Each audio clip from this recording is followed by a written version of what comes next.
안녕하세요. 살리는 길이 살 길이다. 독일 PM 전문가 세라입니다. 오늘은 PM 제품 중에서도 가장 인상적이면서 반응을 빠르게 느낄 수 있는 대표적인 제품 액티바이즈에 대해서 함께 알아볼 거예요. 요즘은 워낙 PM이 유명해져서 미용실이나 식당에서도 이 작은 빨간 캔을 만나기도 하는데요. 저는 항상 액티바이즈를 들고 다니면서 필요시에는 섭취하기도 하고요. 정말 필요할 것 같은 분들에게 타주기도 한답니다. Fetline Activise Oxyplus liefert Ihnen exakt die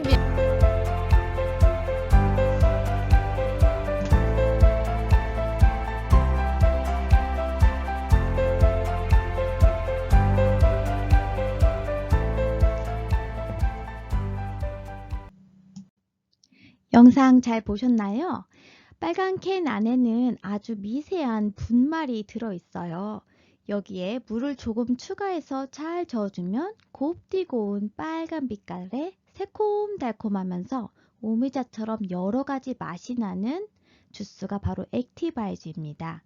보통 독일 PM 주스를 아시는 분이라면 아침 주스로 유명한 파워 칵테일과 함께 섭취하고 계신 분도 계실 텐데요.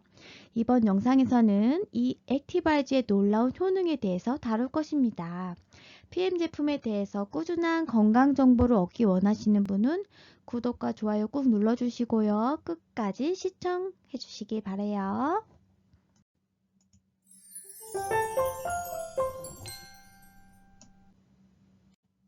액티바이즈에 대해서 이해하려면 먼저 우리 몸의 혈관, 혈액, 그리고 세포에 대해서 알 필요가 있습니다. 우리 몸은 약 60조에서 100조 개의 세포로 구성이 되어 있다고 하죠. 결국 세포가 건강해야 몸이 건강합니다. 또한 우리 몸은 지구 2바퀴를 돌 정도의 약 10만 킬로미터에 되는 혈관으로 이루어져 있는데요. 세포에 꼭 필요한 산소와 영양소를 잘 공급하는 모세혈관, 모세혈관의 중요성에 대해서 잠깐 살펴보겠습니다. 모세혈관은 동맥과 정맥의 두 굵직한 혈관 사이를 오가는 최전방 트럭과 같습니다. 우리 몸의 혈관 대부분은 98%가 이 모세혈관으로 이루어져 있을 만큼 온몸 구석구석 퍼져 있어서 세포에 산소와 영양소를 잘 전달하도록 임무를 맡았어요. 우리 몸 구석구석 혈관을 통해서 피를 운반하게 되고 피에 포함된 적혈구는 생명 유지에 꼭 있어야 되는 산소를 운반하게 되는데요. 모세혈관의 사이즈가 어느 정도인지 아시나요? 머리카락의 10분의 1 정도밖에 안 되는 정말 미세한 혈관인데요.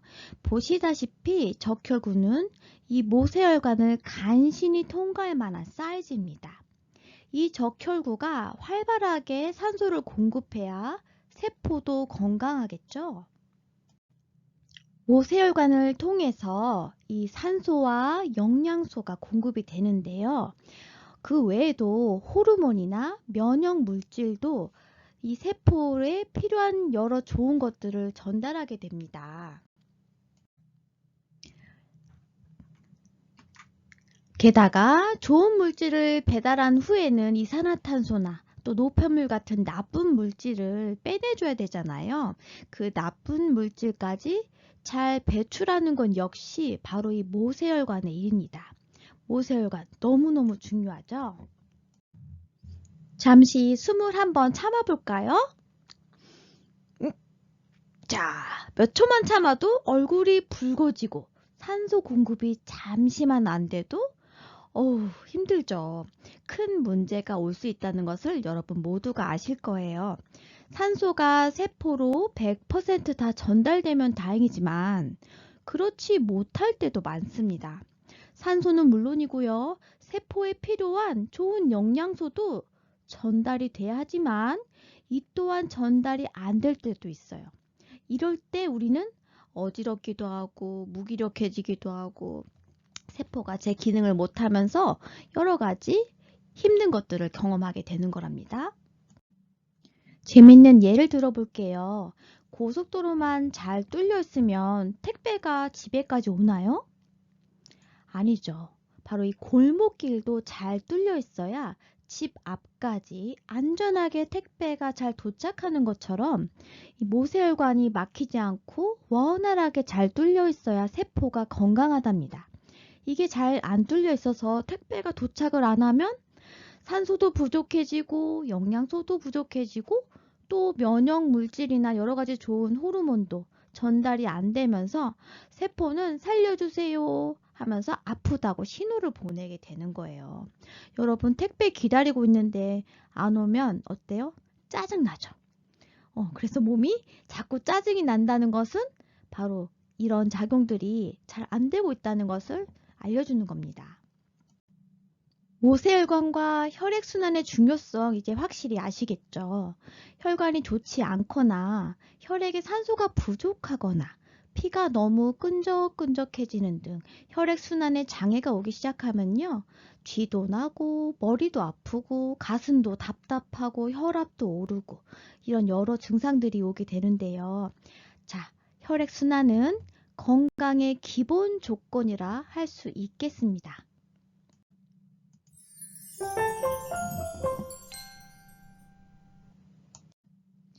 지금까지 혈액순환의 중요성에 대해서 말씀을 드렸는데요.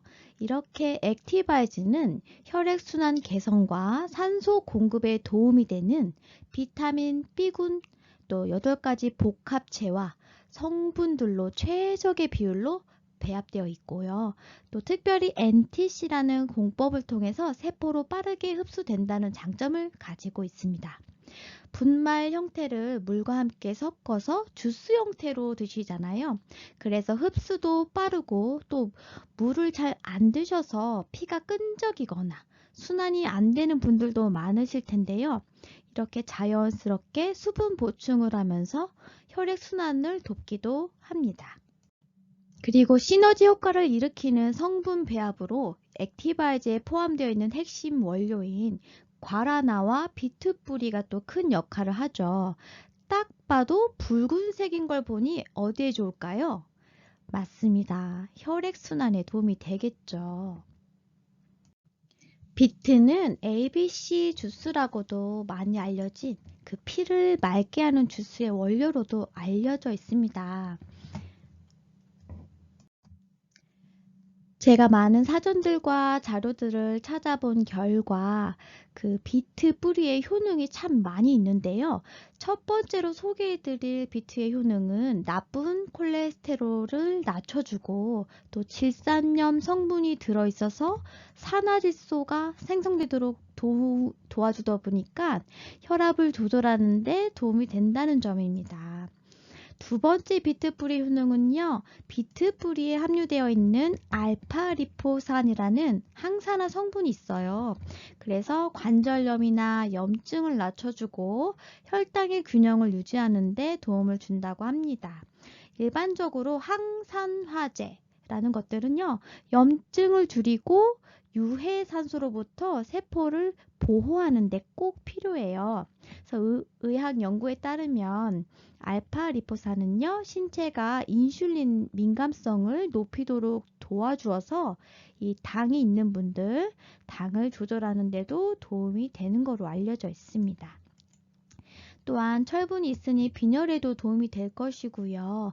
또 간의 독소를 제거하는 데도 도움이 되고 또 산소를 원활하게 공급해 주어서 또 간에도 산소 공급이 너무 많이 필요하거든요. 그래서 간 건강에 충분히 산소 공급을 하면서 도움을 줄 수 있다. 그리고 비타민과 철분이 어떻게 해요? 적혈구 생성을 돕죠. 그러다 보니까 혈액순환에도 도움을 주고 여러 가지 신진대사와 운동 기능을 좋게 하는 효능도 있다. 이렇게 이해를 하시면 되겠습니다. 비트에 풍부하게 들어있는 베타인 성분은요, 강력한 항산화제로 작용해서 소염 효능을 보입니다. 강력한 항산화 성분인 이 베타인 성분은 항암 효능도 있어서요, 평소 꾸준한 섭취를 하시면 암을 이겨내는 항암력을 높일 수 있다고도 하고요. 베타인의 효능 중 하나가 바로 또 간 기능, 해독 작용입니다. 그래서 간 기능 개선과 혈액순환을 도와주는 데 탁월하다. 이런 자료들도 제가 보고요. 양배추나 파프리카보다도 월등하게 이 베타인 성분이 높은 것을 확인하실 수 있죠.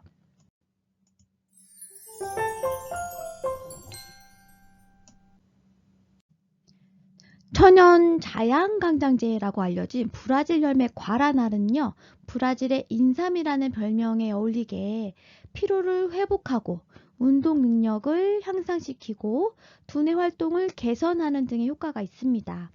우리나라 사람들에게 생소한 이 과라나라는 열매는 브라질 원주민들은 수천 년 전부터 평소에 섭취하고 있는 과일입니다. 원주민들 사이에서 정력제, 또 장수에 도움이 되는 거로 알려져 있고요. 또 과라나는 간에서 HDL의 생성을 촉진시키는 효능이 있습니다. 좋은 콜레스테롤이라고 여러분들 알고 계시죠? 그래서 혈액순환을 도와주는 것은 물론이고 또 혈관 질환을 예방하는 데도 효과적인데요. 또 꾸준히 섭취했을 때 혈류가 개선되고 또 혈관에 붙은 찌꺼기가 제거되고 또 불규칙했던 혈압이 안정되고 혈전 같은 것들이 없어지므로 심혈관 질환의 위험을 낮춰주는 것으로 지금 알려져 있습니다. 과라나의 과리닌 성분과 카페인 계열 성분들은요, 심장 펌핑을 강화해서 혈류량을 증가시켜주고 혈액 속의 산소와 에너지 이동을 돕습니다.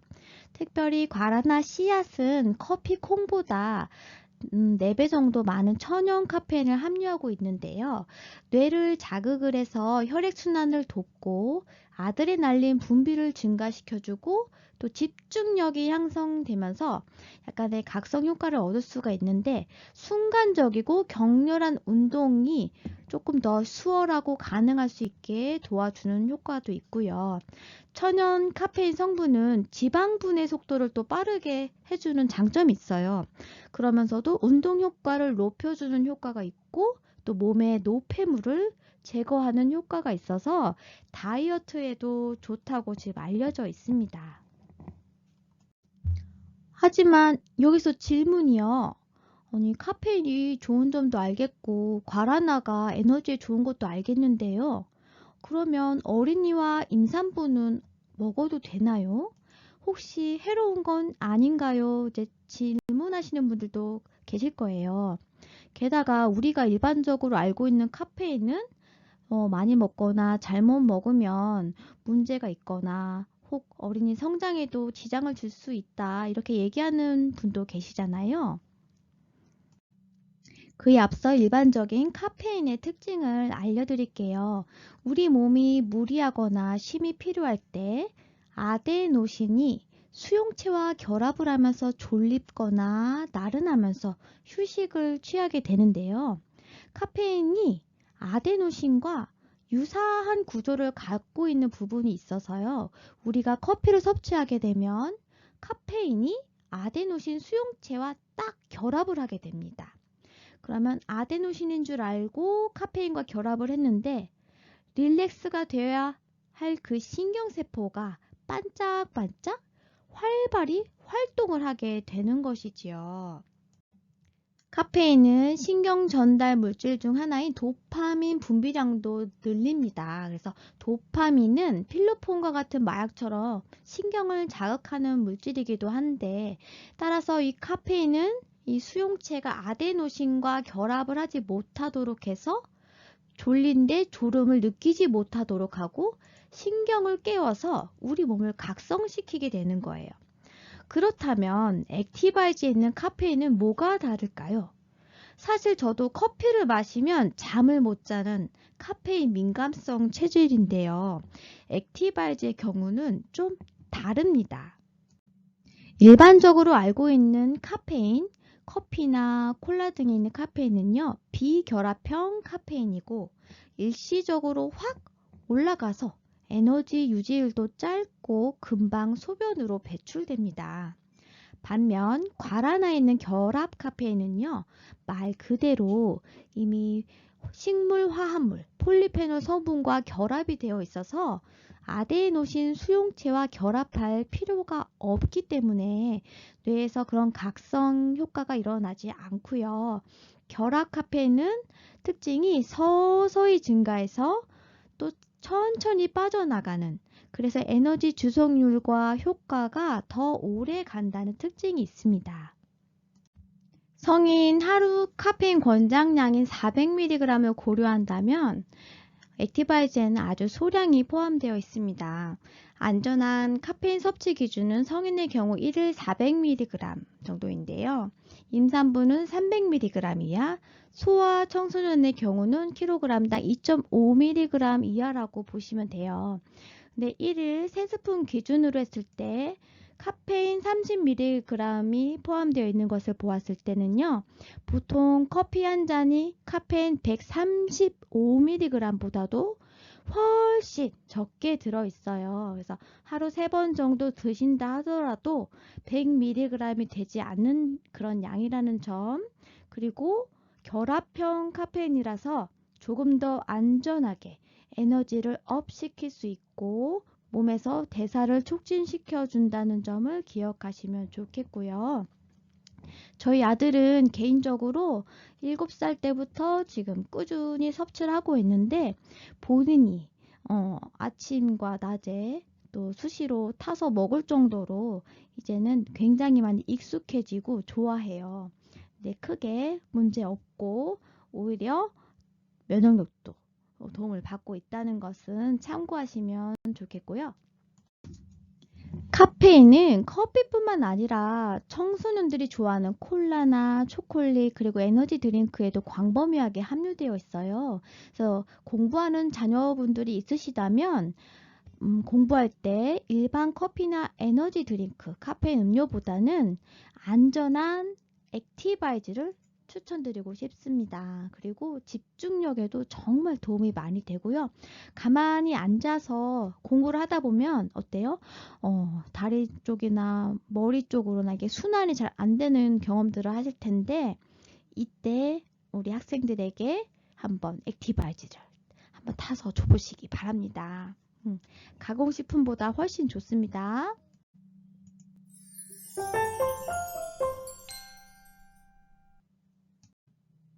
처음에 기본 3종을 드시면서 아침의 시작을 커피 대신 액티바이즈로 바꾸는 이렇게 사소한 실천을 하신 분들이 커피 생각이 안 나요 라는 말씀들을 많이 하십니다.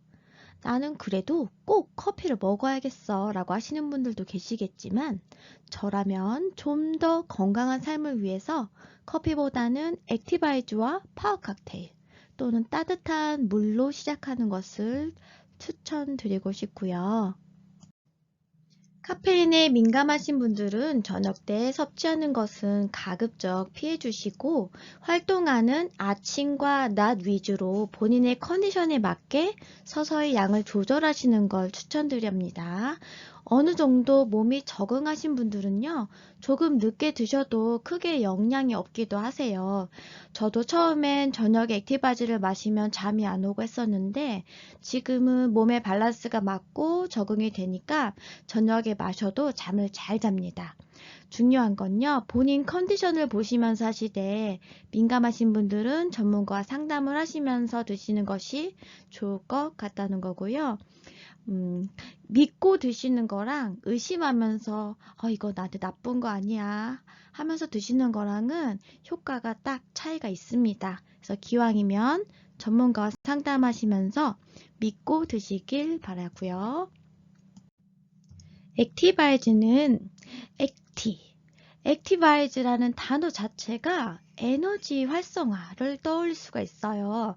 그래서 에너지 주스라고도 하는 분들이 많으신데요. 에너지 대사에 필요한 비타민 B군 8종이 모두 들어있어서 드시면 굉장히 파워풀한 하루를 보낼 수 있습니다. 액티바이즈에 대한 영상은요, 다룰 내용이 너무도 많아요. 그래서 지금 이 영상에서 다 다루기는 어렵고 다음 액티바이즈 2탄에서 여러분이 궁금해 하시는 것들, 혹시 간에 물이 되지는 않나요? 너무 달지 않나요? 나는 당뇨가 있는데 이런 걸 먹어도 되나요? 이런 질문들이 있으시죠? 그리고 왜 색상이 어떤 땐 다른가요? 또 이걸 먹으면 왜 붉어지거나 하는 여러 가지 반응들이 나오는지 많이 궁금하시죠? 그래서 이것은 다음 영상에서 저희가 준비하도록 하겠습니다.